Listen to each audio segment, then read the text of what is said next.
Assalamualaikum warahmatullahi wabarakatuh. Alhamdulillah. Wassalatu wassalamu ala rasulillah wa ala alihi wa sahbihi wa mawalah amma ba'd. Para siswa kelas 11 Madi dan 11 MAP, Alhamdulillah pada kesempatan kali ini kita akan belajar pelajaran adab akhlak ya. Dan kita menggunakan Kitabul Ilmi yang pernah kita bahas beberapa waktu yang lalu ketika masih pembelajaran tatap muka ya. Dan sekarang kita akan memulai pembelajaran daring ya, pembelajaran online ya. Dan untuk menyelaraskan ya antara berbagai kelas, maka kita akan mereview kembali dari pelajaran pertama ya. Pelajaran pertama di semester ini ya, pelajaran adab akhlak. Kita akan mulai membahas masalah ke-65 ya, masalah ke-65 halaman 120 kalau di kitab aslinya ya. Yang penting masalah ke-65 ya. Kalau di kitab kertasnya itu halaman 120. Kita mulai lagi karena ini pernah dibahas, maka kita percepat saja ya. Jadi intinya kita mulai dari masalah ke-65. Intinya di sini wasuila fadilatuhu intasyaratil fatwa hatta sar saghir yufti fama ta'alikukum. Di sini Syekh ditanya, suila ditanya, yang tasyaratil fatwa, tersebar luas fatwa, hatta sar saghir yufti, sampai anak kecil itu dia memberi fatwa. Bagaimana pendapat Anda? Di sini Syekh Utsaimin ditanya tentang menyebar luasnya fatwa sampai ada anak kecil yang ditanya tentang suatu ilmu. Lalu anak kecil itu berfatwa. Bagaimana pendapat Syekh Utsaimin? Jawabannya di sini, karena salaf yadafa'un al-fatwa. Para ulama salaf itu menghindari fatwa. Menghindari fatwa. Liya'dhami amriha, karena urusannya berat. Wa mas'uliyatnya, tanggung jawabnya itu besar. Wa khaufan, dan karena takut minal qawli, berkata ala Allah bila ilmin, berkata atas nama Allah tanpa ilmu ya. Jadi ulama salaf itu menghindari fatwa karena tanggung jawabnya berat dan takut berkata atas nama Allah tanpa ilmu ya. Lianal mufti mukhbirun anillahi mubayyinun lisyar'i, karena mufti itu dia itu mengabarkan tentang Allah dan menjelaskan tentang syariatnya ya. Jika dia berkata atas nama Allah tanpa ilmu, maka dia telah jatuh ke dalam sesuatu yang merupakan sepadan dengan syirik ya. Ini ancamannya dia. Jadi berkata atas nama Allah tanpa ilmu itu ancamannya berat. Dalilnya adalah surah Al-A'raf ayat 33. Surah Al-A'raf ayat 33 yaitu qul innama harrama rabbil fawahisha ma dhahara minha wa ma batan wal ithmul baghyi bighayri al-haqq wa an tusyriku billahi ma lam yunzil bihi sultana wa an taqulu 'ala Allahi ma la ta'lamun ya. Ini kesimpulan dari masalah yang ke-65 ya. Jadi orang tidak boleh dia sembarangan berfatwa ya. Seorang tidak boleh sembarangan berfatwa. Fala yanbaghi ayatasarra al-insanu fil fatwa. Seorang tidak boleh sembarangan berfatwa.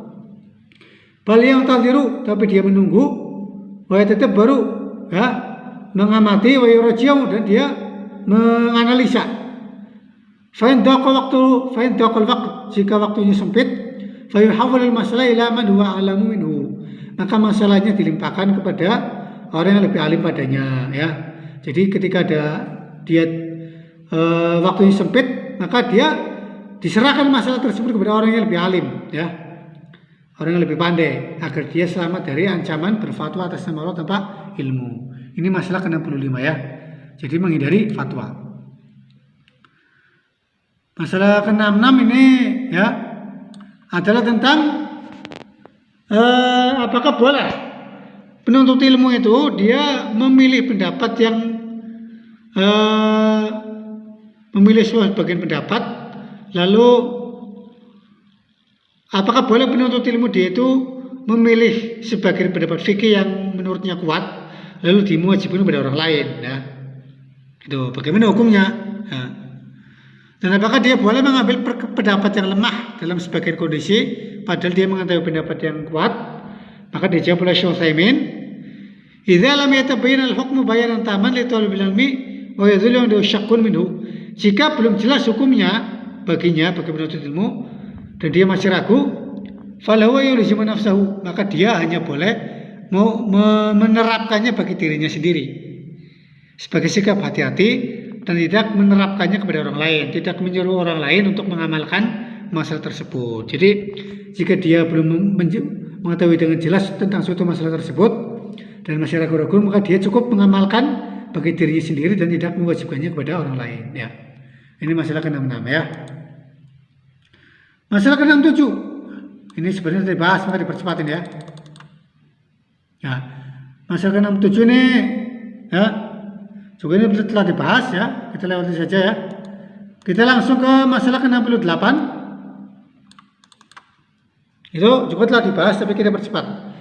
Yaitu ma hiya thariqatul shahihah fi talabil ilm. Bagaimana cara yang benar untuk menuntut ilmu? Bagaimana cara yang benar dalam menuntut ilmu? Hal yakunu bi hifdzil mutun fi ulum syar'iyyah wa fahmiha. Apakah harus dengan menghafal matan ya atau memahaminya saja ya? Apakah harus dengan menghafal matan atau memahaminya saja? Maka di sini dijawab oleh Syekh Utsaimin ya, bahwasanya ala talabil ilmi ayyabdal ilmu syai'an fa syai'an. Seorang penuntut ilmu harus memulai ilmu dari yang kecil, sedikit demi sedikit. Ya, jadi dia harus memulai ilmu dengan harus belajar dari sedikit demi sedikit. Ya, syai'an fa syai'an. Ya. Jadi dia harus memulai usul dulu. Ya, dia harus memulai belajar usul yang pokok-pokok, wal qawaid dan kaidah-kaidah, ya. Wa ma asbah dzalika min al-mukhtasarat. Dan yang lainnya berupa matan-matan yang ringkas. Minal mukhtasarat, matan-matan yang ringkas, ya, ma'al mutun. Harus dia mulai dari mempelajari yang pokok. Ya, kemudian ringkasan-ringkasan bersama matannya. Dia harus belajar matan dulu, ya, matan kitab. Ya, matan kitab dulu baru dia mulai yang besar dulu, mulai yang besar ya. Mengapa harus mulai dari matan? Dari ringkasan? Lianal mukhtasar sulamun ilal mutawalat. Karena ringkasan itu tangga menuju kitab yang besar, yang panjang lebar. Kitab-kitab yang ringkasan, kitab-kitab yang kecil merupakan sulamun, tangga menuju kitab-kitab yang panjang lebar ya. Itu ya. Karena jika seorang tidak mengetahui pokoknya, tidak mengetahui yang dasar-dasarnya, maka dia tidak akan sampai kepada yang besar. Jika dia tidak mengetahui dasar, tidak akan mencapai kepada yang lebih tinggi ya. Ini jadi adab dalam menuntut ilmu itu harus mulai dari yang kitab-kitab yang kecil dulu, kitab yang kecil, ringkasan, matan-matan, baru dia lanjut kepada kitab-kitab yang lebih besar ya. Inilah intinya di sini.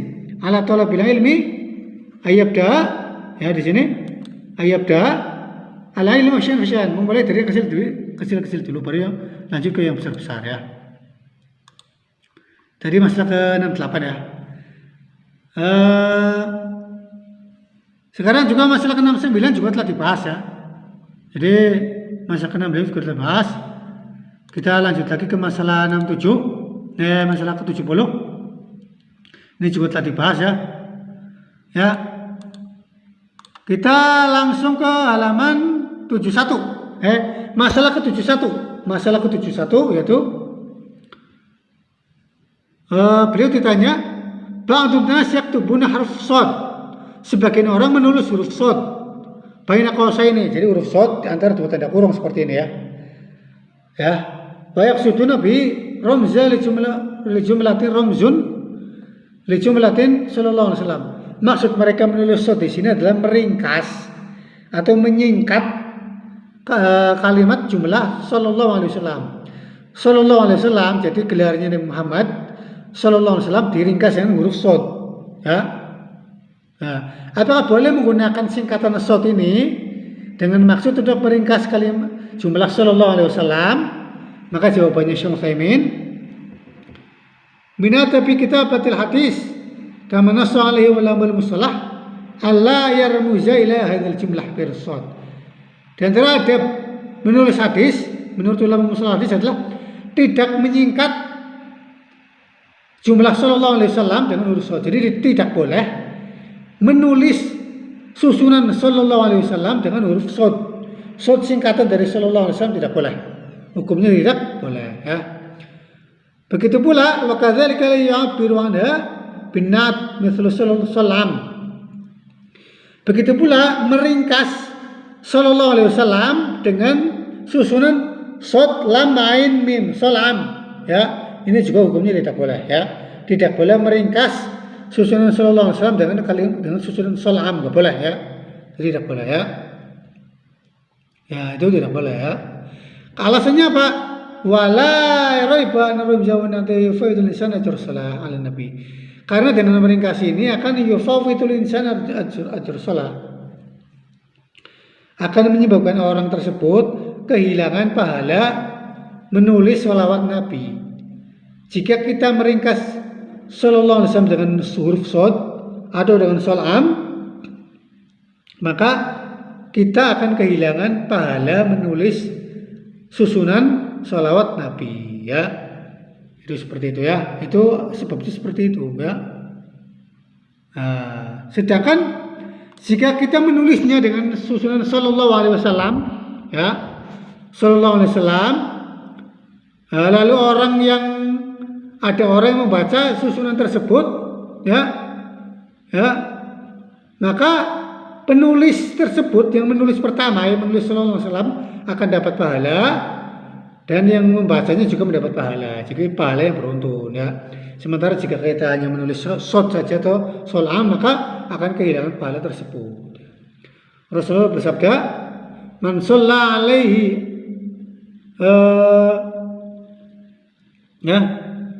maratun wahidatan sallallahu alaihi wasallam." Siapa saja yang membaca salawat kepada Rasulullah satu kali, maka sallallahu alaihi wasallam, maka Allah akan membalas salawatnya 10 kali. Satu salawat dibalas 10. Jadi tidak boleh, fala yanbaghi lil mu'min ay yukhrima nafsahu min athawab. Seorang mukmin tidak boleh menghindari dirinya atau menjauhkan dirinya dari pahala yang besar, ya. Ya, limujarradi yusri'a fi nahi makatabahu. Hanya karena ingin mempercepat dalam penulisan. Jadi tidak boleh meringkas sallallahu alaihi wasallam dengan huruf shad atau dengan salam, tidak boleh hukumnya itu, ya. Ya, itu, ya.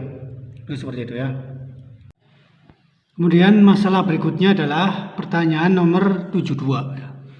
Pertanyaan nomor 72 yang berkaitan dengan ini ditanyakan kepada Syekh Utsaimin. Wasu'ila fadilatuhu, beliau ditanya, indama yutrahu su'alun syar'iyyun yatasabaqu 'ammatun nas idza kanu fil majlis. Ketika ada pertanyaan tentang syariat atau pertanyaan tentang agama, yatasabaqu, berlomba-lomba, amatun nas, kebanyakan manusia, idza kanu fi majlisin, jika mereka dalam suatu majelis, bil futya, dalam memberi fatwa, fitil kal masalah, dalam masalah tersebut, wa bi ghairi ilmin ghaliban, dan secara umum itu tanpa ilmu. Jadi Syekh Utsaimin ini ditanya tentang fenomena, ya, ketika ada pertanyaan yang berkaitan dengan agama atau ilmu syar'i, itu orang-orang awam itu berlomba-lomba dalam menjawabnya, ya, dalam menjawab masalah tersebut. Mereka berlomba-lomba, ya, dan secara umum jawaban mereka tanpa ilmu, ya, secara umum jawaban mereka tanpa ilmu. Nah, ini jadi masalah, ya. Nah, apakah wahal yang tabaruna lamru min taqdim baina yadillahi wa rasuli? Apakah masalah ini termasuk mendahului Allah dan Rasulnya? Nah, ini ada fenomena seperti ini dijawab oleh Syekh Utsaimin. Nah, fajab bi qawlihi min al-ma'lum annahu la yajuzu lil insan ay yatakallama fi dinillahi bighairi ilmin. Sebagaimana diketahui bahwasanya tidak boleh manusia itu, tidak boleh seorang itu berbicara dalam agama Allah tanpa ilmu. Tidak boleh berbicara dalam agama Allah tanpa ilmu, itu hukumnya haram, ya. Dalilnya adalah firman Allah surah Al-A'raf ayat 33, ya. Bismillahirrahmanirrahim. Qul innama harrama rabbiyal fawahisha ma dhahara minha wa ma batan wal itsma wal baghya bighairi al-haqq wa an tusyriku billahi ma lam yunzil bihi sultana wa an taqulu 'ala Allahi ma la ta'lamun, ya. Dan ini wa an taqulu 'ala Allahi ma la ta'lamun, dan kalian berkata atas nama Allah tanpa ilmu. Ini hukumnya tidak boleh, haram, ya. Itu seperti itu, ya. Jadi jika ada pertanyaan tentang ilmu agama dan tidak mengetahui hukumnya, tidak mengetahui ilmunya, maka tidak boleh menjawabnya, ya. Tidak boleh menjawabnya. Karena kalau dipaksakan menjawab tanpa ilmu, maka ini termasuk berbicara atas nama Allah tanpa ilmu. Ini kesimpulan dari masalah ke-72 ya. Itu kesimpulannya seperti itu. Kemudian beliau juga ditanya tentang suatu kitab, wasu'ila fadilatuhu an kitabi Badai Zuhur. Beliau ditanya tentang kitab Badai Zuhur. Ini ya. Ada kitab judulnya Badai Zuhur. Ya. Kalau diartikan di Indonesia ya bunga-bunga yang indah. Keindahan pada bunga ya. Atau bunga-bunga yang indah. Ini beliau ditanya tentang kitab tersebut, Badai Zuhur. Beliau menjawab, fajaba qailan hadzal kitabu raitu fihi asyan katsiratan ghaira sahihah. Kitab ini aku melihat di dalamnya banyak hal asyan katsiratan ghaira sahihah yang tidak benar. Jadi dalam kitab ini menjelaskan banyak hal yang tidak benar, ghaira sahihah. Wala ara yaqtaniyahu al-insan. Menurutku seseorang tidak boleh membacanya. Seseorang tidak boleh membacanya. Ya, wala yaj'alahu baina aidi ahli. Tidak boleh pula itu diajarkan kepada keluarganya atau ditujukan kepada keluarganya. Lima fihi minal asya'il munkarah, karena di dalamnya banyak hal-hal yang mungkar, hal-hal yang tidak bisa diterima oleh akal sehat, hal-hal yang mungkar, hal-hal yang diingkari ya. Jadi kesimpulannya kitab Badai Zuhur menurut Syekh Utsaimin itu tidak boleh dibaca. Karena di dalamnya banyak terdapat perkara atau penjelasan yang tidak benar dan mungkar ya. Itulah ya penjelasan tentang kitab Badai Akhlak pada hari ini. Insyaallah kita lanjut pada pertemuan berikutnya ya. Kita tutup kafaratul majlis. Subhanakallahumma hamdika asyhadu an la ilaha illa anta astaghfiruka wa atubu ilaik. Wassalamualaikum warahmatullahi wabarakatuh.